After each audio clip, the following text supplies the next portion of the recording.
आता दूधच नाहीये, गाईचं दूध तरी पाच. असं काय म्हणताय तुम्ही? सर्वात आधी तिला आता डिलिव्हरी होऊन किती दिवस झाले? परवाच डिलिव्हरी झाली आहे. इतक्या दूध नाही येत.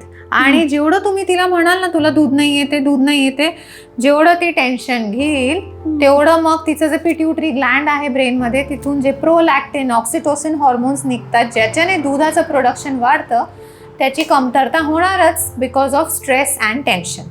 दुसरं म्हणजे गाईचं दूध बाळाला देऊ नाही शकत जोपर्यंत बाळ ॲटलिस्ट 6 months ओल्ड आहे तोपर्यंत.